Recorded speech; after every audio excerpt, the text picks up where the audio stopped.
welcome to the Marley Bird YouTube channel, brought to you by Red Heart Yarns. In this video, I am going to show you how to do the corner to corner technique. This is a really fun technique where you literally start at one corner of a project and you will work on the diagonal until you get to the next corner of the project.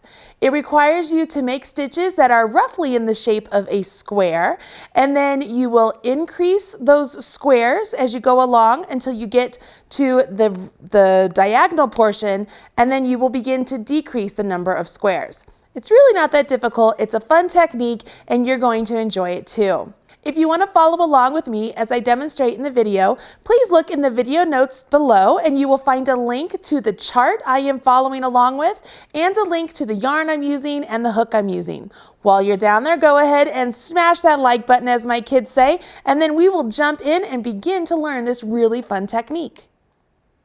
Chances are, if you're here looking for corner-to-corner instructions, you already have a pretty good idea of what the construction of an actual corner-to-corner is. But just so we're all on the same page, let's take a look at this little chart I drew up. You can see here that this is a rough chart of just a simple square broken up into other little squares. If we were to follow along this chart for a corner-to-corner afghan, we would begin working in this first spot right here. So this would be our first square. As we would continue on in the chart, we would jump up and we would work this square and then this square. And then you would go up to the third row and you would work this square, and this square. You'll notice that as I'm telling you what squares we're working, you are reading the chart like a snake. You would be reading it just like this. And you would also notice that every time you're on an even row, you read the chart from the bottom to the top. And every time you're on an odd row, you read the chart from the top to the bottom. Does that make sense? These little squares, we are going to make up stitches that will represent those squares.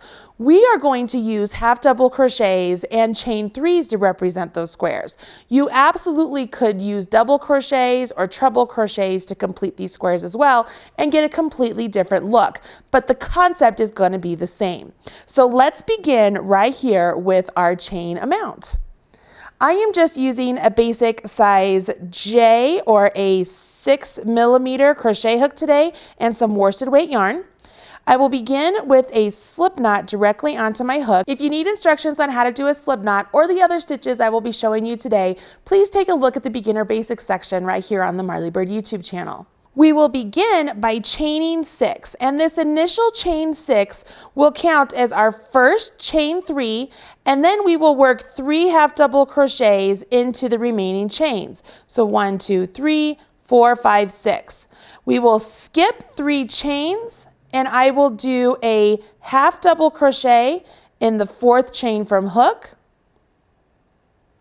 then a half double crochet in the remaining 2 chains. Once I complete these half double crochets, I have completed my first square. So this bit of work I just completed is represented in this chart by square number 1. So I could mark that off. Okay, I'm going to make sure I don't get Sharpie all over everything. Once I've done that, it's time to move on to my next square, which is right here. So for this square, we want to build out our stitches. So once again, we will turn our work. So I simply just turn my square just like so. And I will begin once again with the chain 6. And this chain 6 will be just like what we just created. So let's make sure 1, 2, 3, 4, 5, 6. We will put a half double crochet in the 4th chain from hook. So I yarn over, go into the chain, yarn over, pull up a loop, yarn over, draw through all 3. And I will put a half double crochet in the remaining 2 chains.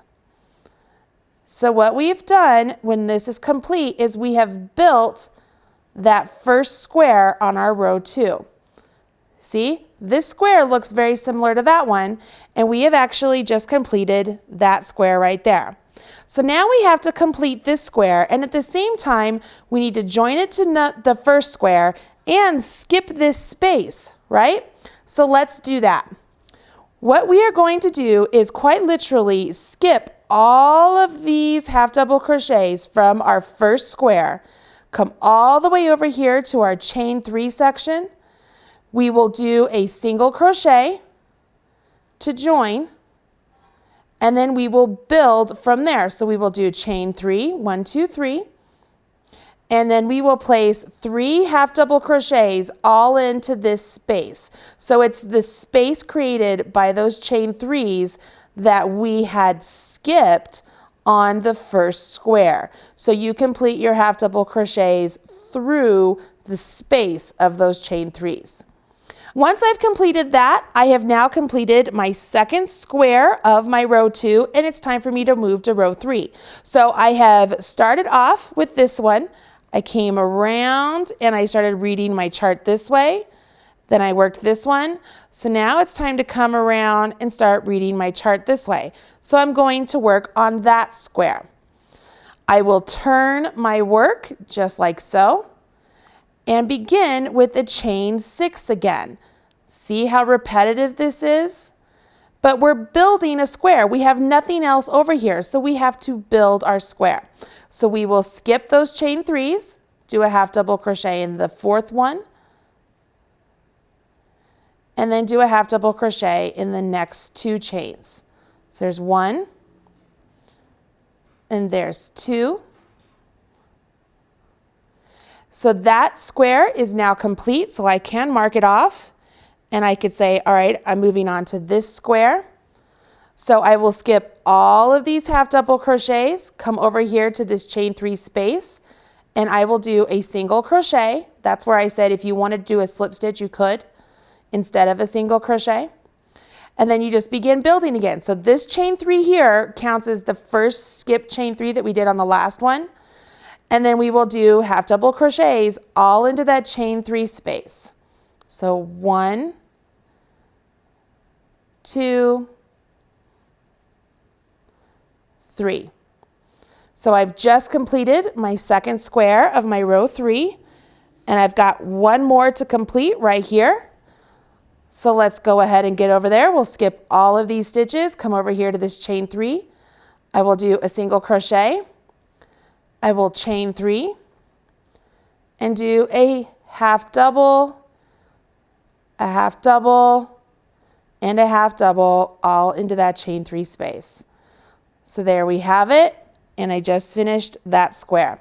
So what I have right here on my hook, this is this one, these 2 are these 2, and these 3 represent these 3. Now that we've completed row 3, it's time to move on to row 4, and you'll notice row 4 actually has fewer squares than row 3, which means we will no longer be increasing squares, but we will be decreasing squares. Let me show you how to do that next. As I pick up my work, I want to remind you how we're reading this. So we just finished row 3, so now I'm circling around and I'm coming back, and I will be reading row 4 into this direction. Now for row 4, we no longer have to increase stitches because row 4 begins to build this direction. So what I will do is I will turn my work and I will place slip stitches directly into the tops of those stitches I just completed on the previous square. And now I'm over here to where I'm at my chain 3. So what I can do is I can begin doing my single crochet, chain 3, and then work my half double crochets into that space. So there's 1, 2, and 3.